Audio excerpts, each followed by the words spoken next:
मेरे सामाजिक परिवार के सभी सदस्यों को नमस्कार।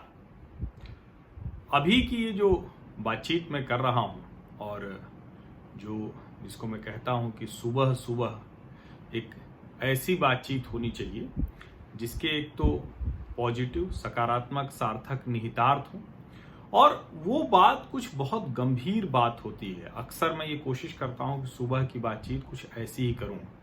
तो अभी आज सुबह की जो मैं बातचीत कर रहा हूं वो है हरिवंश नारायण सिंह जी की लिखी हुई चिट्ठी।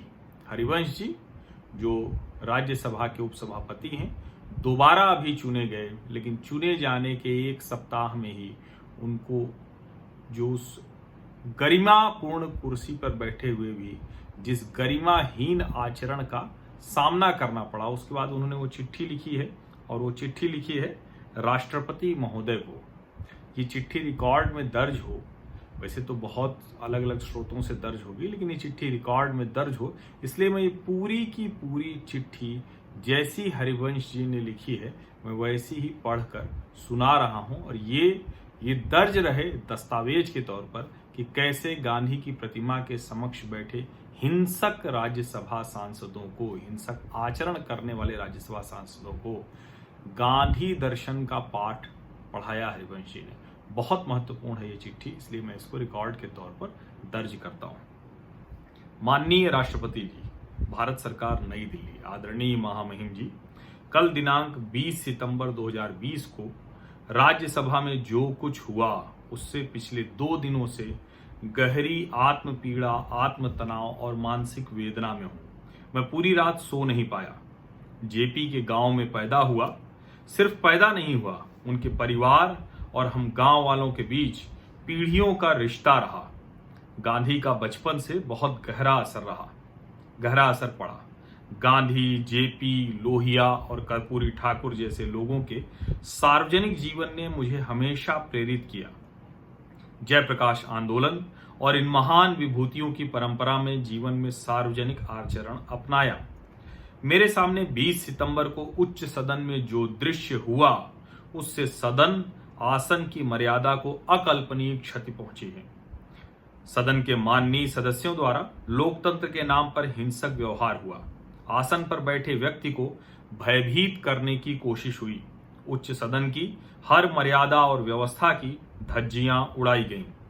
सदन में माननीय सदस्यों ने नियम पुस्तिका फाड़ी, मेरे ऊपर फेंका। सदन के जिस ऐतिहासिक टेबल पर बैठकर सदन के अधिकारी सदन की महान परंपराओं को शुरू से आगे बढ़ाने में मूक नायक की भूमिका अदा करते रहे हैं, उनकी टेबल पर चढ़कर सदन के महत्वपूर्ण कागजात, दस्तावेजों को पलटने, फेंकने व फाड़ने की घटनाएं हुई। नीचे से कागज को रोल बनाकर आसन पर फेंके गए। नितांत आक्रामक व्यवहार, भद्दे और असंसदीय नारे लगाए गए। हृदय और मानस को बेचैन करने वाला लोकतंत्र के चीर हरण का दृश्य पूरी रात मेरे मस्तिष्क में छाया रहा। सो नहीं सका।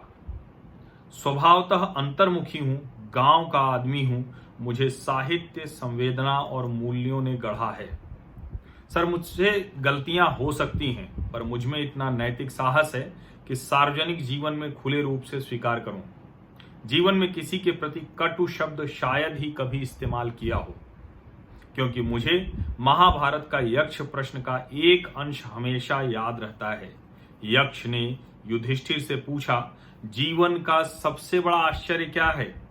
युधिष्ठिर ने उत्तर दिया कि हम रोज कंधों पर शव लेकर शमशान जाते हैं, पर हम कभी नहीं सोचते हैं कि अंततः जीवन की यही नियति है। मेरे जैसे मामूली गांव और सामान्य पृष्ठभूमि से निकले इंसान आएंगे और जाएंगे।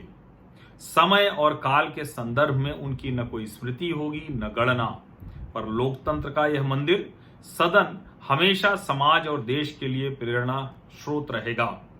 अंधेरे में रोशनी दिखाने वाला लाइट हाउस बनकर संस्थाएं ही देश और समाज की नियति तय करती हैं। इसलिए राज्यसभा और राज्यसभा का उपसभापति का पद ज्यादा महत्वपूर्ण और गरिमामय है। मैं नहीं, इस तरह मैं मानता हूं कि मेरा निजी कोई महत्व नहीं है, पर इस पद का है। मैंने जीवन में गांधी के साधन और साध्य से हमेशा प्रेरणा पाई है। बिहार की जिस भूमि से मेरा रिश्ता है, वहीं गणतंत्र का पहला स्वरूप विकसित हुआ, वैशाली का गणतंत्र। चंपारण के संघर्ष ने गांधी को महात्मा गांधी बनाया। भारत की नई नियति लिखने की शुरुआत वहीं से हुई। जेपी की संपूर्ण क्रांति ने देश को दिशा दी। उसी धरती के लाल कर्पूरी ठाकुर के सामाजिक न्याय का रास्ता सदियों से वंचित और पिछड़े लोगों के जीवन में नई रोशनी लेकर आया। उस धरती, माहौल, संस्कार और परिवेश से निकले मेरे जैसे गांव के मामूली इंसान की कोई पृष्ठभूमि नहीं है। हमारी परवरिश किसी अंग्रेजी स्कूल में नहीं हुई। खुले मैदान में पेड़ के नीचे लगने वाली पाठशाला से संस्कार का प्रस्फुटन हुआ। न 5 सितारा जीवन संस्कृति, न राजनीतिक दांव पेच से रिश्ता रहा। पर कल की घटनाओं से लगा कि जिस गंगा और सरयू के बीच बसे गांव के उदात्त संस्कारों, संयमित और शालीन व्यवहार के बीच पला बढ़ा गांधी, लोहिया, जेपी, कर्पूरी ठाकुर, चंद्रशेखर जैसे लोगों के विचारों ने मुझे मूल्य और संस्कार दिए, उनकी ही हत्या मेरे सामने कल उच्च सदन में हुई।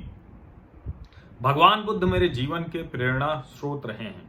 बिहार की धरती पर ही आत्मज्ञान पाने वाले बुद्ध ने कहा था, आत्मदीपो भव। मुझे लगा कि उच्च सदन के मर्यादित पीठ पर मेरे साथ जो अपमानजनक व्यवहार हुआ, उसके लिए मुझे 1 दिन का उपवास करना चाहिए। शायद मेरे इस उपवास से सदन में इस तरह के आचरण करने वाले माननीय सदस्यों के अंदर आत्मशुद्धि का भाव जागृत हो। यह उपवास इसी भावना से प्रेरित है। बिहार की धरती पर पैदा हुए राष्ट्रकवि दिनकर 2 बार राज्यसभा के सदस्य रहे। कल 23 सितंबर को उनकी जन्मतिथि है।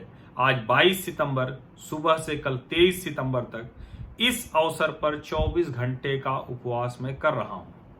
कामकाज की गति न रुके, इसलिए उपवास के दौरान भी राज्यसभा के कामकाज में नियमित व सामान्य रूप से भाग लूंगा। पिछले सोमवार 14 सितंबर को दोबारा मुझे उपसभापति का दायित्व दिया गया, तो मैंने कहा था, इस सदन में पक्ष एवं विपक्ष में एक से एक वरिष्ठ, जिम्मेदार, प्रखर वक्ता एवं जानकार लोग मौजूद हैं। हम सब लोग उनके योगदान को समय समय पर देखते हैं। मेरा मानना है कि वर्तमान में हमारा सदन प्रतिभावान एवं कमिटेड सदस्यों से भरा है। इस सदन में आदर्श सदन बनने की पूरी क्षमताएं हैं। जब जब बहसें हुई हमने देखा है, पर महज 1 सप्ताह में मेरा ऐसा कटु अनुभव होगा, आहत करने वाला, कल्पना नहीं की थी। दिनकर की कविता से अपनी भावना को विराम दे रहा हूं। वैशाली इतिहास पृष्ठ पर अंकन अंगारों का, वैशाली अतीत गह्वर में गुंजन तलवारों का, वैशाली जन का प्रतिपालक, गण का आदि विधाता, जिसे ढूंढता देश आज उस प्रजातंत्र की माता। रुको एक क्षण पथिक, यहां मिट्टी को शीश नवाओ, राज सिद्धियों की समाधि पर फूल चढ़ाते जाओ। अपनी भावनाओं को व्यक्त करते हुए आदर के साथ सादर हरिवंश।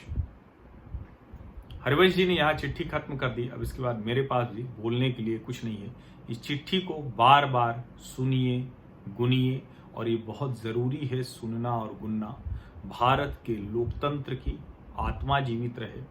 भारत का लोकतंत्र, भारतीय संसद की गरिमामयी परंपरा, उच्च सदन के आदर्श, उसका विमर्श, उसकी परंपराएं, उसका महत्व, उसका स्थान, उस सदन में पहुंचने वाले सदस्यों को किस तरह का आचरण करना चाहिए, ये निश्चित तौर पर ध्यान में रहना चाहिए। एक छोटी सी टिप्पणी मैं जोड़ते हुए अपनी बात पूरी तरह से खत्म करता हूं कि मैंने कहा था, और ये मैं मानता भी हूं, कि संसद में जो सदस्य होते हैं उनका एक विशेषाधिकार होता है सांसदों का। लेकिन सांसदों का विशेषाधिकार होता ही इसीलिए है कि वो गरिमापूर्ण आचरण का ख्याल रखें, गरिमापूर्ण व्यवहार करें। अब अगर सांसद सदन के भीतर, वो भी उच्च सदन में, निम्न हरकतें करेंगे, गरिमाहीन आचरण करेंगे, तो न तो सदन की महत्वपूर्ण लोकतांत्रिक परंपरा बचेगी और ना ही सांसदों का विशेषाधिकार। बहुत बहुत धन्यवाद।